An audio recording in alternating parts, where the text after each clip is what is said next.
E aí pessoal, tudo bem com vocês? Eu espero que vocês estejam maravilhosamente bem e hoje eu lhes trago uma partida perfeita de xadrez. Hoje José Martins enfrentando Javokir Sindarov fez 100% de precisão e o seu adversário também, em uma partida de 25 lances com vários sacrifícios, né? Um jogador sacrificando, atacando e o outro jogador se defendendo perfeitamente. Não foi um empate rápido, tedioso como nós costumamos ver, por exemplo, na Ruy Lopes, né? Nada disso, uma partida muito bela e, por consequência, ela aparece aqui no canal para que você possa apreciá-la. Então já deixa o like e, sem mais delongas, vamos à partida. Martínez começa com E4, temos o E5 por parte do Sindarov, cavalo em F3 ameaçando o peão, cavalo em C6 defendendo, cavalo em C3 por parte das brancas e cavalo em F6. Então, bem rapidamente, nós vamos parar na abertura dos 4 cavalos. Aqui joga bispo em B5 o Martínez, a variante espanhola, e normalmente as pretas seguem com simetria jogando bispo em B4. Mas hoje, Sindarov joga a variante Rubinstein, ou gambito Rubinstein, com cavalo em D4, gambitando o peão de E. Nesse caso, se o jogador de brancas quiser aceitar o gambito, é um gambito meio fake, né? Não é um gambito de verdade, porque não tem nenhuma maneira das brancas manterem o material. Se você aceita o gambito, o jogador de pretas consegue recuperar em 100% dos casos o peão, e eu vou te mostrar como. Cavalo por E5 seria respondido com dama em E7, tocando o cavalo e o peão. Se o cavalo sai, aí beleza, o jogador de pretas recupera o peão de E tranquilamente. Se você tenta manter o cavalo aqui jogando, por exemplo, peão em F4, que seria, eu acho que é o que a maior parte das pessoas tentaria fazer, o jogador de preta joga agora cavalo por bispo, nós tomamos de volta, é claro, e D6. Ele defende a ameaça de cavalo C7, chuta o nosso cavalo daqui e recupera o peão dele na casa de E4. E ainda tem alguns teminhas que você precisa tomar cuidado. Por exemplo, se você volta o cavalo para a casa errada, bispo G4 e opa, lá vai a dama, né? Você acaba perdendo a dama nessa linha. E caso você volte cavalo para F3, vem dama por E4, nós ainda podemos complicar um pouquinho as coisas de brancas jogando rei em F2 e agora estamos ameaçando o cavalo por C7. Ao mesmo tempo que estamos ameaçando torre em 1 cravando a dama, mas rei em D8 resolve todos os problemas das pretas, nós temos aqui uma posição igual, de material igual e tá tudo certo também, né? Então essa daqui seria a linha, caso fosse aceito o gambito pelo Martínez. Martínez sabe, então ele joga bispo C4, falando assim, beleza, defenda aí o seu peão. Mas o Sindarov segue gambitando, joga bispo em C5, e agora o Martínez vai pagar para ver, ele joga cavalo pelo peão de E5, aceita o gambito, ameaçando inclusive cavalo por F7, um duplo na dama e na torre, e ao mesmo tempo ameaçando o bispo por F7, basicamente um cheque que tira o roque do adversário. Então as brancas estão com um peão a mais e tem uma ameaça na casa de F7. Como exatamente o jogador de pretas não está completamente perdido aqui? O que você jogaria aqui de pretas? Porque as pretas têm exatamente a mesma resposta preparada, dama em E7, tocando o cavalo e, quando o cavalo sair, tocando também o peão de E. E essa posição pode parecer uma posição completamente perdida para as pretas, porque você pode tomar em F7 de duas maneiras diferentes. Mas o Martínez só jogou cavalo em F3 de volta, devolvendo o material, e as pretas não aceitaram. Na verdade, vamos correr as linhas aqui. Por que você não pode tomar em F7? Se você toma de bispo, na verdade é bem simples. Depois de rei em F8, o cavalo tem que sair daqui. E o bispo tá caindo se o cavalo sair daqui. Duas peças caindo ao mesmo tempo, não é muito legal, você vai perder pelo menos uma delas. Mesmo que você tente manter o cavalo, D6. Beleza, resolve a questão. Mas por que eu não posso tomar de cavalo? Cavalo por F7 parece bom, mas o jogador de pretas tem um lance excelente, que é o lance peão na casa de D5, cortando a conexão do bispo com o cavalo. E agora, se você jogar cavalo por torre, na prática você está trocando esse cavalo e esse bispo, porque o cavalo está preso, ele não sai dali, pela torre, e no final das contas isso acaba sendo bom para o jogador de pretas. Mas por que você não pode tomar quando ele joga D5, né? Qual que é o problema de jogar, por exemplo, bispo por D5, mantendo a defesa do cavalo? O problema é que lembra que eu falei que tem os teminhas chatos da sua dama presa ali? Pois é, o jogador de pretas vai jogar aqui bispo em G4, e acredite ou não, ele tá completamente ganho, porque aqui se você jogar o F3, né, ameaçando o bispo dele, ele vai sacrificar o bispo na casa de F3 e depois de G por F3 ele vai jogar cavalo por D5, liberando algumas ameaças de dama cheque que são um tanto quanto desagradáveis e o seu cavalo ainda tá caindo. Cavalo por com tempo na dama, dama em H4 cheque, vale dizer por sinal que o jogador de brancas tem uma quantidade insana de material a mais, rei na casa de F1 e roque com algumas ameaças desagradáveis aqui, a posição é completamente perdida para as brancas. Então, cavalo por F7 e bispo por F7 são ambas linhas perdedoras, certo? Então joga cavalo em F3 o Martínez, devolvendo o material. Quer tomar em E4? Toma em E4. O Sindarov não tá nem aí, ele joga D5, sacrificando o peão para acelerar o desenvolvimento do bispo de casas claras, com a ideia de jogar bispo em G4, né? E ele tá entregando o peão. Primeiro, Martínez ganhou um peão aqui em E5, não recuperou o jogador de pretas e deu mais um. Tá com 2 peões a mais o Martínez agora. Se jogar cavalo por D5, vai levar dama por E4 cheque. Então, bispo toma é a maneira mais coerente do jogador de brancas tomar. E joga agora bispo em G4, o jogador de pretas, pressionando o cavalo, na verdade, cravando o cavalo. E o cavalo já está pressionado, né? Já está atacado aqui 2 vezes. O Martínez também tem a opção de ficar com um terceiro peão a mais, tomando na casa de B7, mas toda e qualquer ganância nessa posição vai ser punida com muita firmeza, porque o jogador de pretas finaliza com o bispo em G4 o desenvolvimento de todas as suas peças, né? Ele já tem todas as peças menores jogando, já tem a dama jogando na cara do nosso rei, e nós ainda não fizemos o roque, ainda não desenvolvemos o bispo de casas escuras e nem a dama.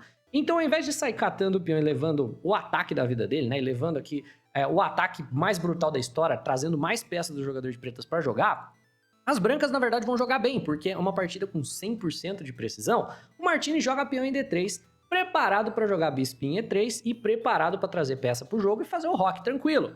Vem agora o roque longo do jogador de pretas com tempo no bispo. Esse lance, acredite ou não, né, vem com tempo porque o peão de E está cravado. Então, como a dama crava o peão de E, mais um ataque no bispo aqui, na verdade, é a ameaça de vencê-lo. Estamos ameaçando aqui de pretas cavalo por, e quando você toma de cavalo, você não pode tomar de peão, né? Vai vir torre por cavalo ganhando a peça. Portanto, o Martínez joga bispo em E3, ele desenvolve uma peça ao mesmo tempo que lida com a cravada, então ele coloca no meio do caminho e defende o bispo, e nessa posição, pretas jogam uma sequência brutal.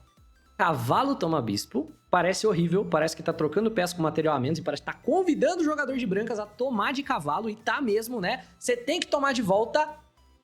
Torre toma cavalo, sacrificando a qualidade, já tava com 2 peões a menos do Sindarov. Sacrifica a qualidade, fica agora com 4 pontos de material a menos, pra quê? Pra forçar a abertura da coluna E, pra criar uma linha de ataque ao rei do José Martínez. Peão toma e torre em E8, trazendo o último ponto de material que faltava jogar para jogar. E agora as brancas estão no modo do pânico, né? Porque o jogador de pretas está nos atacando com cavalo, bispo, bispo, dama e torre. E mesmo que nós tenhamos aqui muito mais material do que ele, o material não tá jogando, o rei tá no centro, a torre tá em A1. Essa torre não te ajuda. Se desse pra jogar torre em E2, tudo bem, mas não dá pra jogar torre em E2. Então aqui, o Martínez precisa desesperadamente tentar sair do ataque. Mas ele joga peão em C3, chutando o cavalo de D4, forçando o cavalo, na verdade, a capturar na casa de F3 e forçando algumas trocas de peça para ver se o ataque morre. Vem, cavalo por cavalo, peão toma F3 com o tempo ameaçando o bispo, e nessa posição, você imagina que o jogador de pretas vai tirar o bispo daqui. Ah, bispo em H5, te dando tempo de jogar D4, lidando com esse bispo daqui, jogar um dama D2 e um roque grande você vai ganhar porque você tem muito material a mais, mas do jeito que o Sindarov tá jogando, você acredita mesmo? Você acredita mesmo que ele vai tirar o bispo daqui? Mas de jeito nenhum, dama em H4, cravando o peão de F e ameaçando torre toma bispo cheque, sacrificando o bispo de G4, e você não tem tempo de capturar esse bispo de jeito nenhum. Se você jogar peão toma bispo em G4, você vai levar torre por E3. E aqui você tem 2 escolhas de para onde você quer correr o rei. Você pode, é claro, entregar a dama e perder o jogo também. Mas você tem 2 escolhas de para onde você vai correr. Você pode jogar rei D2, que vai levar dama por F2 cheque, e agora você vai correr o rei para casa de C1, onde você vai, enfim, né, levar torre em E2, bispo cheque, vai perder. Ou você pode ir pelo caminho mais rápido, você pode também jogar rei na casa de F1. E aqui agora pretas jogam dama cheque, rei G1, e pretas jogam e dão checkmate em 3 lances. Eu deixo essa daqui de um pequeno dever de casa, exercício de checkmate para você. Pretas jogam mate em 3, tá? Resolva o exercício, se você não conseguir, eu tenho certeza que o primeiro comentário desse vídeo vai ser a resolução do exercício para quem não conseguiu resolver, tudo bem? Eu vou fixar o primeiro a resolver. Vamos lá. Voltando aqui, dama em H4 do Sindarov, cravando o peão de F, Martínez não pode se dar ao luxo, né, de levar a torre por E3 cheque. Então ele joga rei em D2, ele corre o rei. Comprando o tempo, inclusive, né, porque tem que tirar o bispo daqui. O Sindarov precisa tirar o bispo daqui. Tá caindo, é claro.